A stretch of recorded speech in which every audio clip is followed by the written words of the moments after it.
none rero iyo umugore afashe imisatsi y'akayibo akayizinga kuriya hari ikintu biba bivuze, ni ukuvuga ngo nyine urayikanyaze kugira ngo itabasha gukonekitinga. aribyo mbona bibi. muntu wumva uri umudamu uri umukobwa, izo menshi wikorera wirirwa uboha imisatsi yawe ukayizingazinga, please gerageza ubireke, umusatsi wawe ukore neza, noneho wihe nk'ukwezi wiyirize, usenge, urebe umusatsi wawe wihorere ukure, maze urebe ngo urakora ibintu bigakoreka. Ibyo bintu niyo message kabisa numvaga nagomba gutanga muri iyi video, ni nacyo cyatumye nkora iyi video, cyane cyane ibyo by'imisatsi y'abadamu y'abagore, ama menshi baba bikoreye ibyo biperike n'ibari plant bambara, aho biba byavuye numva ngo biva mu misatsi y'abapfuye. Nageze kubona video y'Abahinde ibyo bisatsi ahantu babivana, uko babikora abantu birirwa bahiga abantu bapfuye kugira ngo bavane iyo misatsi noneho bayizane bayishyire ku bagore b'Abanyafrika. Urumva ko ni ibintu bihambaye, ibintu by'ubugome cyane. Ikaze nanone mbahaye ikaze ku ijambo ry'umwimerere, karibu ku ijambo ry'umwimerere. Germain Muhirwa. Shalom Bashem Adonai Elohim Eloheyi Avraham Yitzhak Vayakov Bayishua HaMashiach maze anachnu cholochim lilohot hayom. Mbanje kubasubiza mu izina ry'Uwiteka Imana ishobora byose, Imana ya Abraham, Isaac na Yakobo, mu izina ry'umwami wacu Yeshua HaMashiach benshi bita Kristo. Uyu munsi tugiye kureba iki? Nta kindi tugiye kureba rero, urumva ntabwo twakwiga ijambo ry'Imana tutazi umubiri wacu, akamaro k'umubiri wacu.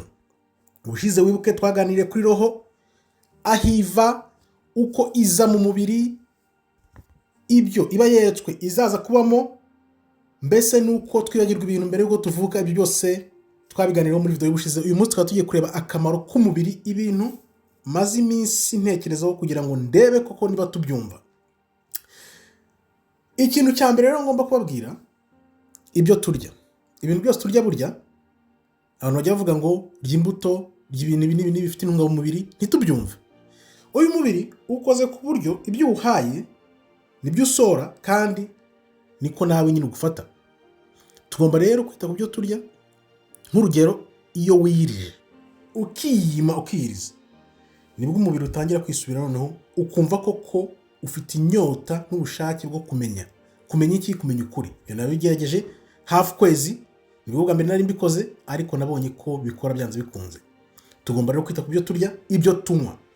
Ariyo mpamvu wumva hano hirya no mu Burayi, hirya no hino, ngo bongera ibintu bituma abantu batagira ububyutse mu byo banywa cyangwa ibyo barya. Ariyo mpamvu ni video nyikoze. Kera barabivugaga bakavuga ngo ibiryo barabihumanya kugira ngo abantu badakanguka. Sinumva ibyo ari byo, ariko iyo wirije gatoya uhita usobanukirwa ibyo ari byo.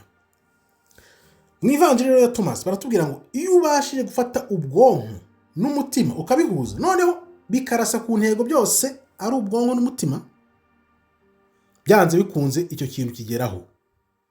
Ukigeraho byanze bikunze. Ndaguha urugero, reka nguhe urugero rufatika cyane. Ejo bundi ku cyumweru nagize n'iyo ndavuga ni okay, ngiye kujya gukina umupira, aho umuntu nyine aba yitoza kugira yibutse uko umuntu akina umupira kera. Ndavuga ni uyu munsi ngomba gutsinda ibitego 3. Ubwonko burabyakira, umutima urabyakira. Ndavuga reka ngende ndeke ibintu nabishyira mu bikorwa, koko ibyo mba nigisha ari byo koko. Ngezeyo niko byagenze, natsinze bya bitego 3. Batabizi rero nakinnye umupira cyane ho haza se famille dukina na ba Gangi na ba Karikizo Olivier. Gangi Imana iruko ridashira ko yitahiye, nibuka tuvugana ajya kugenda, ariko naramubwiye nti wishyire mu Mana kandi byose bizagenda neza, aho ugiye ni heza, Imana imuhiruko dashira. Bose rero twarabyirukanye dukina umupira nuko mubibona aho ngaho hari igihe mba niyibutsa umupira nakinaga. Urwo ni urugero mba mbahaye. Ni ukuvuga ngo ikintu ufashwe ukakira mu bwonko ukakiraho n'umutima bigahuza, niko Ivanjiri ya Thomas ivuga. Byanze bikunze kirakoreka, byanze bikunze.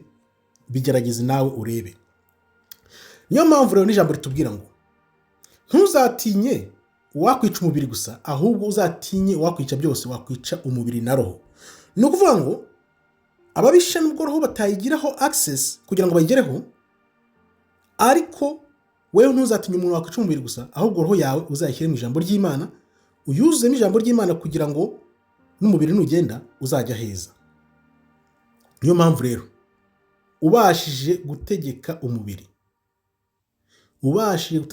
wawe byose waba ubirangije, waba ubibashije, kubera ko uyu mubiri ufite amaso, ufite amatwi, ufite umunwa, byose nibyo bituma ujya mu buyobe, kuko iyo urebye ukagira nk'irari ry'umugore wireba, niba ushaka kumva ikibi wikumva, niba umuntu ashaka kubwira ngo vuga umuntu nabi wimuvuga nabi, ibyo byose bituma utagira control, utabasha kugenga umubiri wawe, bikagutera mu bibazo.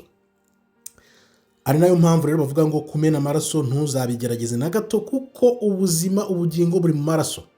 Niyo mpamvu wishe umuntu byanze bikunze nta mahoro ugira, uhora ubyibuka iteka, bihora bikuzamo byanze bikunze ntaho wabihungira.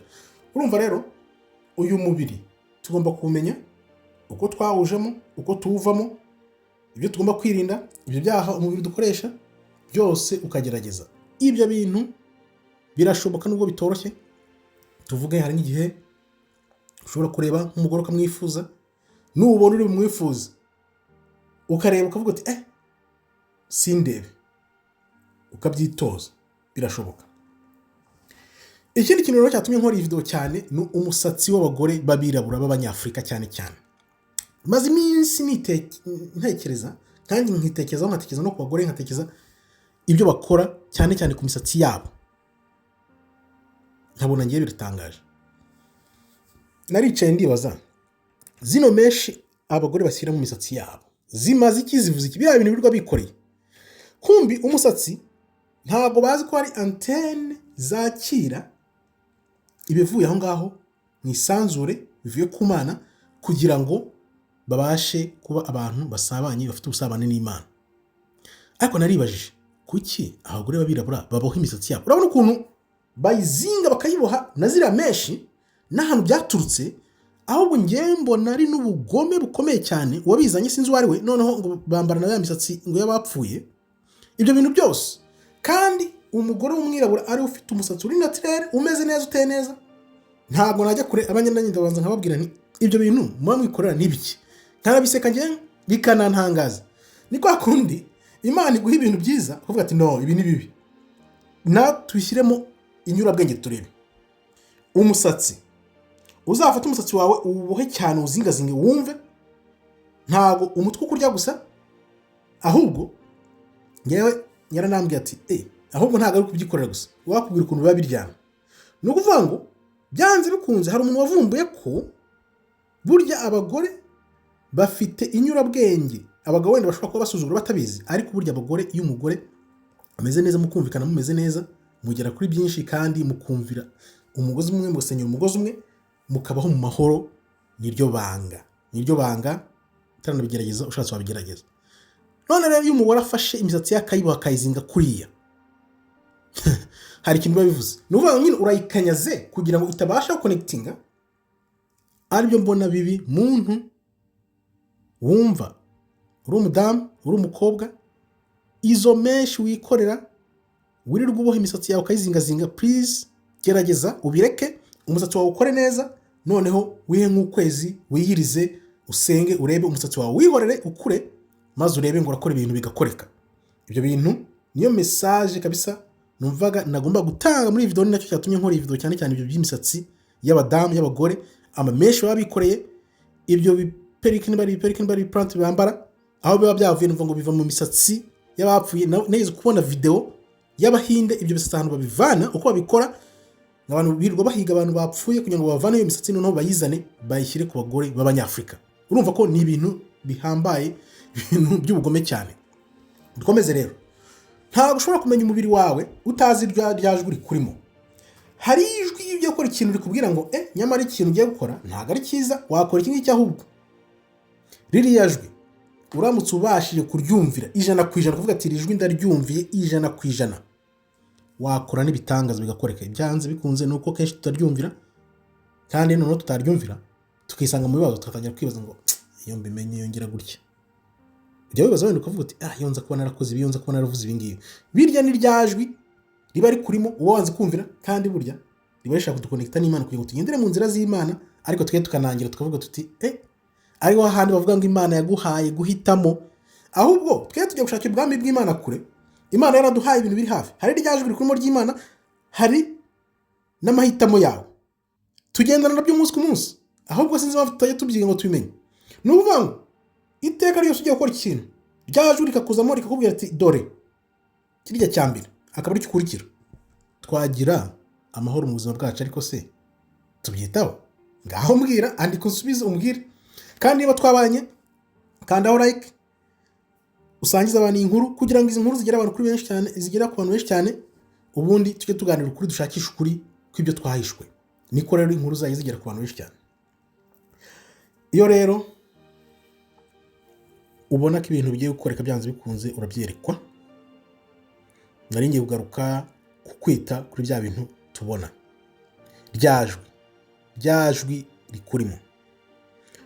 Ngewe rero hari igihe rimwe na rimwe mbona ibintu nkabyandika, ibindi simbyitaho, rimwe na rimwe nanjye nkatsindwa, ndi umuntu nka mwese, ariko iyo mbyanditse nkabyitaho, byanze bikunze birasoza. Hari urundi rugero nkunda gutanga.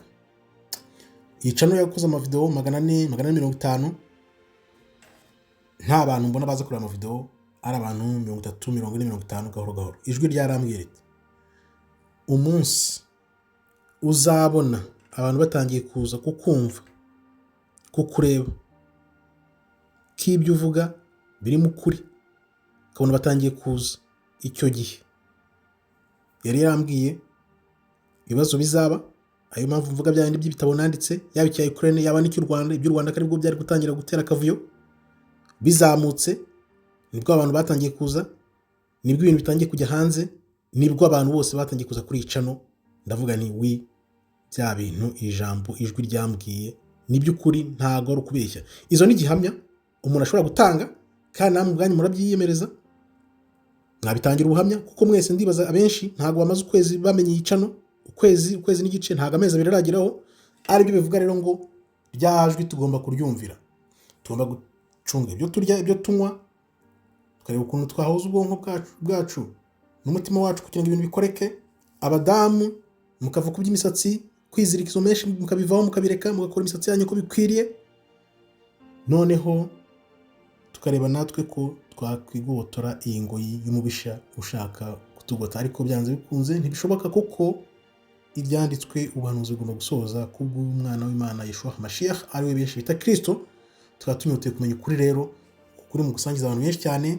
Nkaba mbashimiye abakomeje kwiyandikisha muri benshi cyane, ndabashimiye n'iby'agaciro, mukomeze mwiyandikishe muri benshi, twiga ukuri mu gusakaza hirya no hino. Tuzi neza ko ukuri niko kuzatwambutsa ya makuba agiye kuza mu minsi iri imbere. Murakoze rero, Imana ikomeze barinde. Shalom, shalom, toda raba, tov meyod.